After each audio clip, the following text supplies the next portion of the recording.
आपका मेजबान गौहर कुची आपकी खिदमत में हाजिर। तफसीलात से पहले अभी तक की सुर्खियों पर एक नजर।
अब पेश खबरों की तफसील। सबसे पहले रुख वादी का करते हैं, जहां डीजी सीआरपीएफ कुलदीप सिंह वादी के दौरे पर पहुंच रहे हैं श्रीनगर। कुलदीप सिंह आला सिक्योरिटी अहदेदारों से बातचीत करेंगे और साथ ही साथ कश्मीर की सिक्योरिटी सूरत हाल का भी जायजा लेंगे। कुलदीप सिंह एनआईए के डीजीपी भी हैं। आपको बताते चले कि जिस तरह से वादी कश्मीर के अंदर शहरी हलाकतों का मामला पूरे मुल्क में इस वक्त उस पर तनकीद की जा रही है, मजम्मत की जा रही है कि किस तरह हलाकतें हुई हैं। उस मामले को लेकर अब डीजी सीआरपीएफ जो एनआईए के डीजीपी है वो आज वादी के दौरे पर, वादी कश्मीर के दौरे पर आज श्रीनगर पहुंच रहे हैं, जहां सिक्योरिटी सूरत हाल का वो जायजा लेने के साथ साथ आला सिक्योरिटी अहदेदारों से बातचीत करेंगे, मीटिंग करेंगे और साथ ही साथ तफसीलात, ताज़ा तफसीलात भी वो उन्हें दी जाएगी। वादी में सिक्योरिटी सूरत हाल को लेकर सीधा चलते हैं श्रीनगर, जहां हमारे साथ जुड़ चुके हैं सीनियर साथी सईद तजमुल। तजमुल, क्या कुछ तफसीलात हैं श्रीनगर से? इस वक्त जो बड़ी खबर आ रही है कि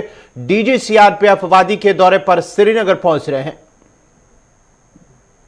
इशफाक, बहुत कम बार आपने देखा होगा कि कौमी तहकीकाती ब्यूरो यानी एनआईए का डायरेक्टर जनरल कश्मीर पहुंचा हो, क्योंकि उनके पास इजाफी चार्ज जो है सीआरपीएफ के डीजीपी का भी है।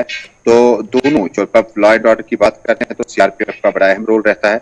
जब आप कौमी तहकीकाती ब्यूरो की बात करते हैं तो सीआरपीएफ और एनआईए के जो अफसरान हैं या उनके जो सीनियर अफसरान साथ रहते हैं तो एक कोऑर्डिनेशन के साथ ये ऑपरेशन भी चलाए जाते हैं। इसी बीच में बड़ी खबर आ रही है श्रीनगर से कि अब डीजीपी सीआरपीएफ और एनआईए के जो डीजीपी हैं वो अब श्रीनगर पहुंच रहे हैं और श्रीनगर पहुंचते ही उनका जो पहला प्रोग्राम होगा वो सीधे यूनिफाइड कमांड के जरिए से ही, जब देखें तो इस तरह की एक मीटिंग का इनेकाद होगा जिसमें सीआरपीएफ, आर्मी, पुलिस और दीगर अफसरान जो हैं उसमें शरीक हो सकते हैं। जब आप एनआईए की बात करते हैं तो एनआईए ने पहले ही आपको याद होगा कि 40 असातिज़ा की लिस्ट तैयार की है और इन 40 टीचर्स को जो है श्रीनगर में ड्यूटी पर मामूर किया था। उसमें थोड़ा सा कंफ्यूजन हुआ था कि इन टीचर्स को तलब नहीं किया गया है, बल्कि जब एनआईए की छापामारी किसी जगह होगी तो वो टीचर्स जो हैं वो एग्जीक्यूटिव मजिस्ट्रेट के तौर पर जाएंगे। टीचर, मास्टर, लेक्चरर वो एक एग्जीक्यूटिव मजिस्ट्रेट के तौर पर जाएंगे एनआईए की टीम के साथ। मिसाल के तौर पर अगर किसी स्कूल में छापा मारना हो, दारुल उलूम जाना हो या होटल जाना हो तो एनआईए की टीम के साथ एग्जीक्यूटिव मजिस्ट्रेट के तौर पर श्रीनगर के 40 ऐसे असातिज़ा साथ जाएंगे। लेकिन इसी बीच में अब एनआईए के डीजीपी चलेंगे तो पहला हदफ ये हैगा कि 700 से 800 के करीब गिरफ्तारियां हुई हैं हालिया दिनों में आम शहरियों की हिलाकत के बाद। उसके बाद बड़ी तादाद में बताया जाता है कि टीआरएफ के मॉड्यूल को, जैश के मॉड्यूल को बड़े दूसरे जावियों से देखने लगे, जिनमें ओवरग्राउंड वर्कर या बालाई वर्कर जो काम करते हैं उनके खिलाफ शिकंजा सख्त होगा। और आज की इस मीटिंग में जो कुछ देर बाद श्रीनगर में शुरू होगी, जिसमें सीआरपीएफ और एनआईए के सीनियर अफसर मौजूद रहेंगे, मुस्तकबिल की जो स्ट्रेटेजी होगी, हिकमत अमली होगी, उस पर बातचीत होगी। और अगर जराया का यकीन किया जाए तो नई लिस्ट जो एनआईए ने तैयार की है, जिसमें बड़े बिजनेसमैन हैं, जिसमें बड़े ओहदेदार हैं और जो रिटायर हो चुके हैं, जिसमें कुछ लोग ऐसे हैं जो कि दूसरी आइडियोलॉजी रखते हैं और कौमी दायरे के बाहर की आइडियोलॉजी को पसंद करते हैं, और जो मुल्क का जो एक जज्बा है उनके अंदर तजमुल नहीं हो सकता है, वो खबर ये भी आ रही है कि गुज़िश्ता 2 रोज के दौरान जो एनआई की छापामार कार्रवाई हुई है, मुख्तलिफ मकामात तकरीबन 30 के करीब मकामात पर छापामार कार्रवाई हुई है, जिसमें 5 के करीब मिलिटेंटों को गिरफ्तार करने का एनआई की जानिब से दावा भी किया गया है और मजीद गिरफ्तारियात छापामारी भी है आने वाले वक्त में की जा सकती है। ये एनआई के इस हवाले से जो जरा से खबर मिल पा रही है। बिल्कुल, देखिए न सिर्फ आप टीआरएफ बल्कि एलईटी के भी, जब आप पुलिस चीफ दिलबाग सिंह की बात करते हैं तो उन्होंने कहा कि उन्हें गिरफ्तार किया जा चुका। अब ये गिरफ्तारी नाजुर में हुई और ये जो गिरफ्तारी हुई इस पर होमवर्क कितना हुआ होगा, लेकिन एनआई की तरफ से आपको याद होगा कि दक्षिणी कश्मीर के शोपियान, कुलगाम, त्राल, अवंतीपोरा, पामपोर इन इलाकों में छापामारी लोकल पुलिस से ज्यादा रही। हालांकि लोकल पुलिस और सीआरपीएफ असिस्ट करती रही। इसी तरह से अब बाडीपोर के सुंबल इलाके में सुमो ड्राइवर एसोसिएशन के कत्ल के बाद यह भी दावा किया गया कि उसका जो मुलविस शख्स है उसको गिरफ्तार किया जा चुका है। गांदरबल का मिलिटेंट जो शोपियान में एक इनकाउंटर के दौरान मारा गया, उसके बारे में बताया गया कि लिंक्स कहीं न कहीं थे जो सुमो ड्राइवर जिसका कत्ल किया गया। यानी ये जो चेन ऑफ इंसिडेंट्स और चेन ऑफ इन्वेस्टिगेशन जो है अभी शुरू कर दी गई है, लेकिन डीजीपी का खुद कश्मीर में रहना मुझे लगता है कि आने वाले दिन में तजमुल आपसे जानना चाहेंगे ये जो डीजी सीआरपीएफ या एनआई के जो डीजी है उनकी जानिब से वादी कश्मीर का दौरा कितना अहम है इस वक्त, जहां पर जो है वादी के अंदर जो शहरी हालिया हलाकतें हुई हैं उसको लेकर ये कितना अहम माना जाता है ये दौरा? देखिए, पहले ही सीबीआई ने अपना जो इन्वेस्टिगेशन पार्ट है शुरू किया। एनफोर्समेंट डायरेक्टरेट जिसको हम ईडी कहते हैं, उन्होंने अपना इन्वेस्टिगेशन पार्ट मुख्तलिफ पॉलिटिशियंस, मुख्तलिफ लोगों के खिलाफ शुरू किया। लेकिन जब आप कौमी तहकीकारी ब्यूरो यानी नेशनल इन्वेस्टिगेशन एजेंसी की बात करते हैं तो उनका खुद डायरेक्टर जनरल कश्मीर पहुंचना और कश्मीर में कई अहम मीटिंगें करना और कश्मीर में इस तरह के मामला को खुद परखना, देखना, मुझे लगता है नजदीक से सूरत हाल को देखने की कोशिश की जाएगी कि छापामारी हुई, होमवर्क कितना था एनआई के पास, छापामारी के बाद कितना चार्जशीट वो कामयाब कर पाए, चार्जशीट में आपने जो जुर्म उसके खिलाफ लिखा था क्या कोर्ट ने उसको एक्सेप्ट किया और होमवर्क कितना किया गया। लेकिन जो 700 और 800 के करीब गिरफ्तारियां जम्मू कश्मीर में हुई हैं पिछले कुछ दिनों से, उसमें भी एनआईए का बड़ा रोल है। इसलिए सीबीआई, एनफोर्समेंट डायरेक्टरेट और एनआईए, 3 नोडल एजेंसीज जो मुल्क की हैं, ये कश्मीर में अभी अपने ऑपरेशंस में और मजीद बहुत बहुत शुक्रिया सईद तजमुल आपका। ये थे श्रीनगर से सईद तजमुल तफसीलात फराम कर रहे थे, जहां डीजी सीआरपीएफ वादी कश्मीर के दौरे पर आज श्रीनगर पहुंच रहे, जहां सिक्योरिटी सूरत हाल का जायजा लेंगे और सिक्योरिटी के आला ओहदेदारों के साथ उनकी मुलाकात है, मीटिंग है और साथ ही साथ वो एनआई के डीजीपी हैं जो शहरी हलाकतें हुई हैं हालिया दिनों वादी के अंदर, उन सब मामलात को लेकर वो सिक्योरिटी सूरत हाल का जायजा लेंगे। बढ़ते हैं आगे, बात करेंगे सरहद के हवाले से। जी हाँ नाजरीन, सरहदी जिला पूंछ से बड़ी खबर जो इस वक्त है कि मिलिटेंटों के खिलाफ फोर्सेस का ऑपरेशन आज तीसरे रोज दाखिल हो चुका है और इलाके में गोलियों की गनगरिज वक्फे वक्फे से जारी है। सरहदी जिला पूंछ से खबर आ रही है कि वहां पर गोलियों की गनगरिज एक बार फिर सुनने में मिली है और पूंछ और राजौरी के बड़ाई इलाकों में हाई अलर्ट जारी कर दिया गया है। गुज़िश्ता 3 रोज से आज तीसरा रोज है लगातार पूंछ के अंदर, जहां पर पहले रोज 2 रोज कबल ही जहां पर मिलिटेंटों की जानिब से फौज पर हमला किया गया था, झड़प हुई थी जिसमें जेसीओ समेत 5 फौजी जवान जांबाक हुए थे। इसके बाद ही ऑपरेशन को मजीद सख्त कर दिया है। एक वसी इलाके का ऑपरेशन शुरू किया गया था फौज की जानिब से और वहां पर कल भी जिस तरह से गोलियों की गनगरिज देखने को सुनने में मिली थी और आज भी गोलियों की गनगरिज वहां पर पूंछ जहां पर ये ऑपरेशन शुरू किया गया। ये इलाका पूंछ और राजौरी का एक ऐसा इलाका है, जंगल इलाका जो बॉर्डर एरिया है, सरहदी जिला पूंछ और राजौरी का एक इलाका है जहां पर इस वक्त ऑपरेशन लगातार आज तीसरे रोज में दाखिल हो चुका है। मजीद तफसीलात के लिए सीधा चलते हैं अपने नुमाइंदे जमशीद मलिक के पास। जमशीद, क्या कुछ तफसीलात है? खबर आ रही है आज तीसरे रोज दाखिल हो चुका और गोलियों की गनगरिज भी वहां पर सुनने में मिली है। बिल्कुल गौहर, जो ये इनकाउंटर शुरू हुआ था ये डिस्ट्रिक्ट पुंछ से शुरू हुआ था और अब डिस्ट्रिक्ट राजौरी तक पहुंच चुका है, जहां आज सुबह एक बार फिर दोबारा एक बार शिद्दत की गोलाबारी, हम कहेंगे गोलियां नहीं बल्कि गोलाबारी हो रही है लगातार, क्योंकि जंगल का घना इलाका होने के कारण बीच में जाना बहुत ज्यादा मुश्किल सेना के लिए हो रहा है। इसके कारण चलते सेना की तरफ से अब बड़े हथियारों का इस्तेमाल किया जा रहा है। इस जंगली पूरे के इलाके के डीकेजी के थाना मंडी इलाके के अंदर आप पहुंच चुका है ये इनकाउंटर, जहां इस वक्त ये लगातार शेलिंग सेना की तरफ से की जा रही है। देर रात तक भी हमने देखा कि शेलिंग का सिलसिला देखने को मिल रहा था, मगर उसके बाद देर रात को भी रुकने के बाद इस वक्त दोबारा शेलिंग का सिलसिला शुरू हो चुका है। जी गौर। जमशीद, ये जरा बताएगा कि जो गोलाबारी हो रही है गोलियों का, क्या ये दोनों तरफ से गोलियों का तबादला है या कि फिर फौज की जानिब से एक राह हमवार की जा रही है जो जंगल इलाका है वहां पर दाखिल होने के लिए? बिल्कुल गौर, हम इसको ये कह सकते हैं हम मार करने के लिए बड़े हथियारों का इस्तेमाल किया जा रहा है, क्योंकि आगे से मिलिटेंटों की तरफ से फायरिंग नहीं की जा रही है, जिसके चलते सेना की तरफ से इधर से बड़े हथियारों का इस्तेमाल किया जा रहा है, क्योंकि बहुत ज्यादा घना जंगल है और घने जंगल में मिलिटेंट छुपे हो सकते हैं। इसको देखते हुए पहले सेना की तरफ से बड़े हथियारों का इस्तेमाल किया जा रहा है ताकि आगे बढ़ने के लिए राहमार की जाए, मगर उधर से अभी तक मिलिटेंटों की तरफ से दोबारा फायरिंग का कोई जवाब नहीं दिया गया और इधर से ही अभी तक ये फायरिंग का सिलसिला देखने को मिल रहा है। जंगल में उस इलाके को टारगेट करके ये शेलिंग की जा रही है। जमशेद, ये भी खबर आ रही है जो इलाका है जहां पर ये ऑपरेशन चल रहा है, इसके आसपास जो भी रिहायशी इलाके हैं वहां पर भी जो है अलर्ट जारी कर दिया गया है फौज की जानिब से।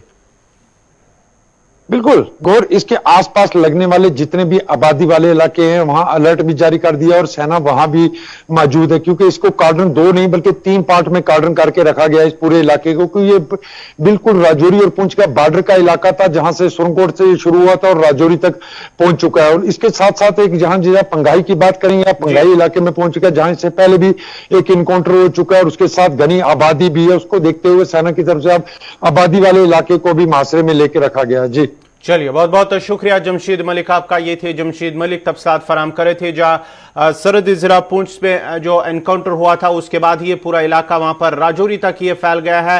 ये इलाका ऐसा है जो राजौरी और पुंछ के दरमियान जो सरहद जो जंगलात है वहां पर ये ऑपरेशन इस वक्त लगातार जारी है। फौज की जानिब से वहां पर गोलियों की जो है खबर आ रही है कि वहां पर फौज की जानिब से जो है गोलाबारी भी की जा रही है, ताहम मिलिटेंटों की जानिब से जो है वहां से गोलियां नहीं चलाई गई हैं। ये खबर फिलहाल सरहदी जिला राजौरी से आ रही है। आपको बताते चले कि 2 रोज कबल ही वहां पर मिलिटेंटों की जानिब से फौज पर जो हमला किया गया था, झड़प हुई थी, उसमें से एक जेसीओ समेत 5 जवान जो है वो जाम बाक हुए, एक जख्मी हुआ था और आज तीसरे रोज भी वहां पर लगातार ऑपरेशन जारी है। दुनिया के 20 मजबूत तरीन माशी मुल्कों के रहनुमाओं ने अफगानिस्तान की सूरत हाल पर तबादला ख्याल किया, जबकि तालिबान ने भी अपनी हुकूमत को आलमी सतह पर तस्लीम कराने के लिए कोशिशें तेज कर दी है। इटली की मेजबानी में अफगानिस्तान की सूरत हाल पर G20 मुल्कों के रहनुमाओं का इजलास वर्चुअल मोड पर हुआ है, जिसमें तालिबान के दोबारा इक्तदार में आने के बाद पैदा होने वाले इंसानी बहरान पर तबादला ख्याल किया गया। इजलास के दौरान अफगानिस्तान को इमदाद की फराहमी, सिक्योरिटी खदशात और अफगानिस्तान में मौजूद मगरबी मुल्कों के इत्तेहादियों के महफूज इनखला के मामला पर बहस हुआ है। अफगानिस्तान की सूरत हाल पर आलमी रहनुमाओं ने ऐसे मौके पर बातचीत की जब 2 रोज कबल ही अमेरिका और तालिबान रहनुमाओं के वफूद ने कतर के दारुल हुकूमत दोहा में मुलाकात की थी। अलबत्ता अमेरिकी महकमे खारजा का इस मुलाकात से मुतल्लिक कहना था कि यह एक पेशा वराना मुलाकात थी, जिसका हरगिज ये मतलब नहीं कि अमेरिका तालिबान की हुकूमत को तस्लीम कर रहा है। वर्चुअल इजलास में अफगानिस्तान से गैर मुल्कियों और अफगान साथियों के कानूनी दस्तावेजात के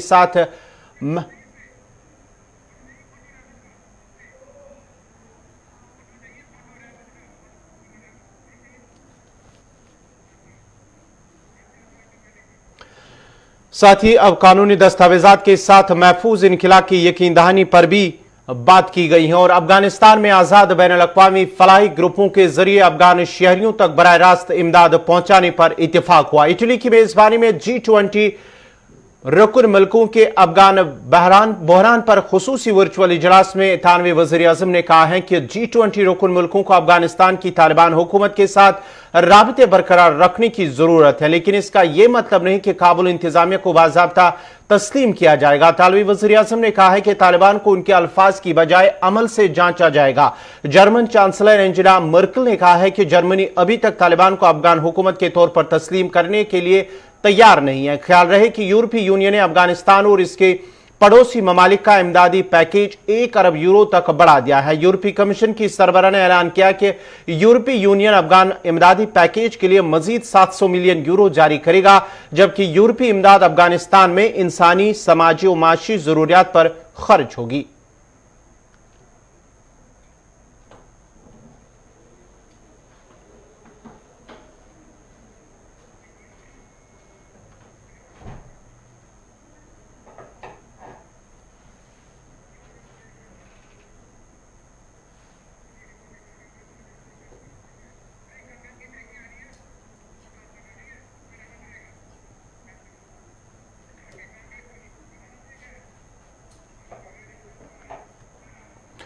बात अब करेंगे दिल्ली से। इस वक्त बड़ी खबर आ रही है कांग्रेस के खीमे से। बड़ी खबर, कांग्रेस का वफद आज सदर हिंद रामनाथ कोविंद से मुलाकात होंगे। वो उनके साथ मुलाकात करेंगे लखीमपुर मामले को लेकर। राहुल गांधी की क़यादत में वफद की मुलाकात होगी सदर हिंद रामनाथ कोविंद के साथ। वफद में गुलाम नबी आजाद, प्रियंका गांधी भी शामिल है। आपको बताते चले कि लखीमपुर सानिया मामले पर कांग्रेस का वफद आज सदर हिंद रामनाथ कोविंद से मुलाकात होंगे। वो उनके साथ मुलाकात करेंगे। लखीमपुर सानिया मामले की अगर हम बात करेंगे तो 8 अफराद हलाक हुए थे। मजीद तफसीलात के लिए इस खबर पे मजीद तफसीलात के लिए हमारे साथ जुड़े हुए हैं रहमत कलीम। रहमत, क्या कुछ तफसीलात हैं कि राहुल गांधी की क़यादत में एक वफद आज सदर हिंद से मुलाकात होंगे? जी देखिए, बिल्कुल आपसे करीब 10 मिनट पहले कांग्रेस का वफद सदर भवन पहुंच चुका है और सदर हिंद रामनाथ कोविंद से मुलाकात शुरू भी हो चुकी है। वफद की मुलाकात में सीधे तौर पर क़यादत जो कर रहे हैं राहुल गांधी कर रहे हैं, उनके साथ प्रियंका गांधी उनकी बहन भी है और कांग्रेस के सीनियर रहनुमा जो है गुलाम नबी आज़ाद हों, ए के एंटोनी हो या फिर एक और सीनियर रहनुमा है वो भी साथ साथ में हैं और ये सब के सब लखीमपुर सानिया पर मुलाकात कर रहे हैं। उनके मुलाकात के लिए जो बुनियादी तौर पर इसमें मुद्दे हैं, जो मेमोरेंडम में लिखा गया है, जो मेमोरेंडम आज सौंपने वाले हैं, उसमें जो वज़ीर ममलकत बराए दाखिला है अजय मिश्रा, उनको इस्तीफा दिलाने के लिए या उनको कुर्सी से हटाने के लिए बाज़ाब्ता तौर पर कांग्रेस का ये वक्त बजिद है और कांग्रेस का स्टैंड भी इस पर साफ है। इसी सिलसिले में वो मुलाकात करने गए हैं और मुलाकात का जो बुनियादी मुद्दा है कांग्रेस का वो यही कि सदर हिंद से कहेंगे कि वो अजय मिश्रा जो वज़ीर ममलकत बराए दाखिला है उनको हटाएं, ताकि जो जाँच का अमल है और जिस पर शक किया जा रहा है कि उसकी शफाफियत पर शक है कि अगर वो मिनिस्टर रहेंगे, मिनिस्टर की कुर्सी पर रहेंगे, उस दौरान जो लखीमपुर सानिया में 8 लोगों की मौत हुई थी उसकी जांच पूरे ईमानदाराना तौर पर, गैर जानिबदाराना तौर पर और शफाफियत के साथ होना मुमकिन नहीं है, इसलिए उन्हें हटाया जाए उनकी कुर्सी से। इसी मुतालबे के साथ राहुल गांधी की क़यादत में कांग्रेस का ये वफ्द पहुंचा है, जिसमें मल्लिकार्जुन खड़गे भी हैं, गुलाम नबी आज़ाद, प्रियंका गांधी, राहुल गांधी और ए के एंटोनी, 5 रहनुमाओं का ये वफ्द है जो पहुंच चुका है और मुलाकात हो रही है। करीब 10 मिनट से ये मुलाकात चल रही है। देखना यह हुआ कि कितने देर तक ये मुलाकात चलती है और सदर हिंद की तरफ से क्या यकीन दहानी कराई जाती है। अलबत्ता जो बुनियादी मकसद है, बुनियादी मुद्दा है आज की मुलाकात का, वो यही है कि अजय मिश्रा जो वज़ीर ममलकत बराए दाखिला है उनको उनकी कुर्सी से हटाया जाए, ताकि जांच के अमल में शफाफियत लाने की कोशिश की जाए और जांच पर किसी भी तरह से जानिबदारी का शक व शुबा बाकी न रहे। इसीलिए कांग्रेस का वफ्द अब से थोड़ी देर पहले बाज़ाब्ता तौर पर सदर हिंद रामनाथ कोविंद से मुलाकात करने के लिए पहुंचा था और इस वक्त मुलाकात चल रही है। बहुत बहुत शुक्रिया रहमत कलीम आपका। ये थे रहमत कलीम तफसीलात फराम कर रहे थे। सदर हिंद रामनाथ कोविंद के साथ कांग्रेस का वफद जो राहुल गांधी की क़यादत में वफद आज उनके वहां पर पहुंचा है, सदर हिंद के साथ मुलाकात करेंगे और साथ ही साथ उसमें प्रियंका गांधी, गुलाम नबी आज़ाद और 5 लीडरान का वफद है जो सदर हिंद के साथ मुलाकात इस वक्त जारी है। तकरीबन 10 मिनटों से लगातार उनकी मुलाकात जारी है।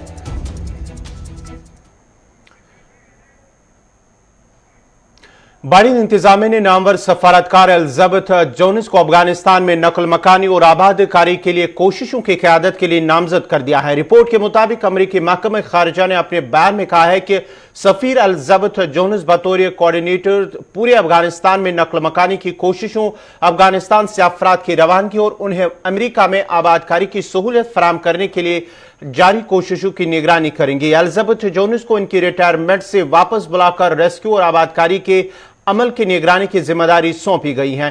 बतौर फॉरेन सर्विस अफसर उनका यह पहला असाइनमेंट काबुल में था और वो अफगानिस्तान और पाकिस्तान के लिए नायब खुसूसी नुमाइंदे के फराइज भी अंजाम दे चुकी है। वो काजाकिस्तान में अमरीकी सफीर और माविन सेक्रेटरी खारिजा भी रह चुकी हैं।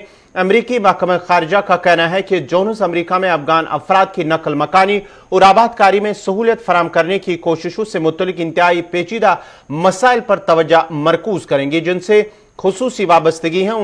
उसकी टीम में शामिल सफारतकारों को ग्रुपों की शक्ल में 4 अहम शोबों पर मरकूज किया गया है और वो शोबे लोगों को अफगानिस्तान से बाहर मुंतकिल करना, उन अफराद को तीसरे ममालिक में आबाद करना, अमरीका में अफगानियों की आबादकारी और रजाकार और साबिक फौजियों के ग्रुपों के साथ राबता करने की है। ताहम एलिजाबेथ जोन्स तालिबान से बराह रास्त कोई राबता नहीं करेंगी।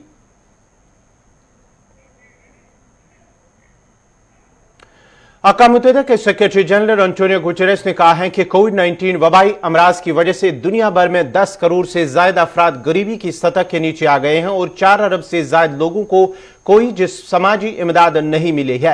बैनुल-अक़वामी मालियाती फंड के कोविड-19 के बहरान के लिए वक्फ फंड इवेंट के इजलास से खिताब करते हुए गुटेरेस ने कहा है कि वबाई बीमारी ने 10 करोड़ से ज्यादा लोगों को गुर्बत में रहने पर मजबूर किया है। 4 अरब से ज्यादा लोगों को बहुत कम या कोई समाजी सपोर्ट नहीं है, ना ही सेहत की देखभाल के मंसूबे हैं और ना ही कोई इमदाद का तहफ़्फ़ुज़। अक़वाम मुत्तहिदा के सरबराह ने खबरदार किया कि वैक्सीन की गैर मसावी तकसीम दुनिया भर में नई बीमारियों से लाखों अमवात का सबब बनेगी और माशी सुस्त रवी की मुद्दत को तवील करेगी, जो गरीब ममालिक को सबसे ज्यादा मुतासिर करेगी।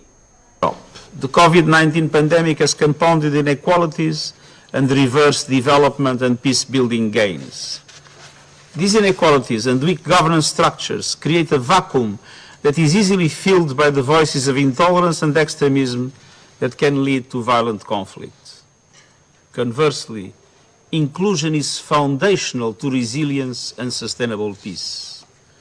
Nowhere is this clearer than in the linkages between women's inclusion, gender equality, and sustainable peace and security, as this Council will discuss later this month. Excellencies, as countries look to build sustainable peace, they need to include and involve all segments of the population in the process of rebuilding communities and sustaining peace. The idea is at the heart of the twin General Assembly and Security Council resolutions adopted at the conclusion of the 2015 and 2020 Peacebuilding Architecture Review. It is also at the heart. इधर बड़ी खबर इस वक्त वादी से आ रही है। उमर अब्दुल्ला की जानिब से एक बड़ी खबर, श्रीनगर से बड़ी खबर इस वक्त आ रही है। उमर अब्दुल्ला की जानिब से दविंदर सिंह राणा और सलाथिया के इस्तीफा पर उमर अब्दुल्ला का बयान सामने आया है। उमर अब्दुल्ला की जानिब से कहा गया है कि सियासत में मुस्तकिल दोस्त कोई नहीं है, ये उमर अब्दुल्ला का कहना है। जहां हाल ही में दविंदर सिंह राणा और एस एस सलाथिया ने इस्तीफा दिया है, उन्होंने कहा कि आज तक हमने उन्हें कई साजिशों से बचाया, ये उमर अब्दुल्ला का कहना है। उमर अब्दुल्ला की जानिब से कहा गया है कि मुख्तलिफ साजिशों से आज तक उन्हें बचाया गया है। दविंदर राणा के हवाले से उन्होंने बयान जारी किया है। हाल ही में दो रोज कबल ही दविंदर सिंह राणा और एस एस सलाथिया ने इस्तीफा देकर जो भाजपा में शामिल हुए, उन्होंने कहा कि सियासत में कोई मुस्तकिल दोस्त नहीं होता है, ये उमर अब्दुल्ला की जानिब से कहा गया है। और उन्होंने कहा कि आज तक हमने उन्हें कई साजिशों से बचा रखा है।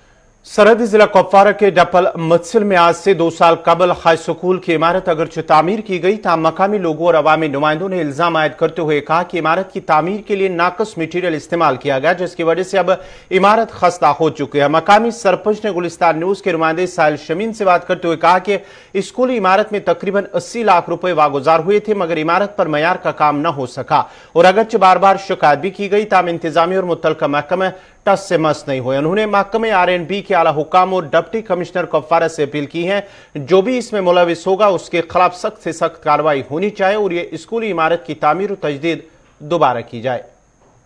बिल्डिंग तो पढ़ाने के काबिल है नहीं सर, आप खुद देख लो सर इसका हाल क्या हुआ है 2 सालों में, बिल्कुल अभी यूज ही नहीं हुई है, अनटच है। अनटच होकर भी आप देख रहे हैं कि इसकी मटेरियल के हालात क्या है, दीवार का हालात क्या है, अंदर कमरों में जाकर देखो, मैं कोविड सेंटर का सामान कुछ है वो रखा, वो भी बर्बाद हो चुका है इस बिल्डिंग की वजह से सर। जब ये बिल्डिंग हुई ये बनी थी सर, इसका जो मेजरमेंट था मतलब वो उस लिहाज से ये कम बनी है, इसमें 25 फुट जो थे वो कम हो रहे थे। तो ठेकेदार ने क्या कहा और डिपार्टमेंट ने उस टाइम क्या कहा था, जो 25 फुट के पैसे बच रहे हैं इसके लिए हम आपके ग्राउंड को फिलिंग कर देंगे और इसमें साथ में हम फेंसिंग भी कर देंगे सर। लेकिन आज तक न वो फिलिंग करने में आई और न वो फेंसिंग करने में, वो पैसे भी कम से कम ज़्यादा नहीं बताऊंगा 5-7 लाख रुपए वो भी बनता है सर, वो भी पता नहीं किस खाते में चला गया है सर। पुरानी बिल्डिंग जो बनी है ये, लेकिन इसका मटेरियल जो है वो पूरा कुपवारा से आया था। जो नई वाली बिल्डिंग बनी है सर सर इसका मटेरियल जो है वो रिंग से लाया गया है, लोकल लाया था सर। लेकिन हमने पूरे गांव ने उस टाइम चलाया था कि ये आप यूज मत करो ये मटेरियल, लेकिन उन्होंने नहीं माना सर। क्या आपने सुना और आपको हम दिखाएंगे विजुअलों में। ये जो बिल्डिंग है ये पुरानी बिल्डिंग है, हालांकि आज से पहले तकरीबन 20 साल पहले ये बिल्डिंग यहाँ पे बनाई गई है। रिपेयर करने की इसमें ज़रूरत है, लेकिन बिल्डिंग जो है बिल्कुल ठीक है। अगर हम बात करेंगे कि इस वाली बिल्डिंग में, जिसमें मुकामी सरपंच ने ये बताया कि इसमें जो है 80 लाख रुपए निकाले गए हैं, लेकिन ये बिल्डिंग जो है बिल्कुल बच्चों के काबिल नहीं है, हालांकि स्टाफ के काबिल भी नहीं है। आप इसकी हालत खुद देख सकते हैं कि 2 साल पहले ये बिल्डिंग मुकम्मल हुई है और 2 सालों में इसकी ऐसी हालत हुई है कि यहाँ पर जो है बिल्कुल ये खस्ता हो चुकी है। आप अभी यूज़ नहीं हुई है, हालांकि 2 साल से ये बिल्डिंग बन रही थी, लेकिन की लापरवाही की वजह से इसकी ऐसी हालत हुई है। आप देख सकते हैं विजुअलों में कि इसकी हालत कैसे हो चुकी है। अगर हम बात करेंगे कि मुकामी सरपंच ने यह भी बताया कि यहाँ पर जो है जो मटेरियल इसमें इस्तेमाल हुआ है वो बिल्कुल लोकल है, नाकस मटेरियल इसमें इस्तेमाल हुआ है। वहीं अगर हम बात करेंगे कि ये इस बिल्डिंग की मेजरमेंट जितनी थी एस्टिमेट में, उससे बिल्कुल ये तकरीबन 20 से 25 फुट जो है इसको कम किया गया है, क्योंकि उसके बदले में जो है मज़कूरा ठेकेदार को इसकी दीवारबंदी करनी थी और फिलिंग करनी थी, ताकि यहाँ के बच्चे जो है वो पढ़ाई कर सकते थे। लेकिन अगर हम हालत देखेंगे इस बिल्डिंग की, तो आप खुद भी देख सकते हैं कि इस बिल्डिंग की हालत ऐसी नहीं है जिसमें बच्चे रह सकते हैं। साहिल शमीम, गुलिस्तान न्यूज़, डप। इसी के साथ ही अभी तक का उर्दू खबरनामा इख्ताम पज़ीर हुआ चाहता है। अपने मेज़बान गौहर कुछे को इजाज़त दीजिए। अल्लाह हाफिज़।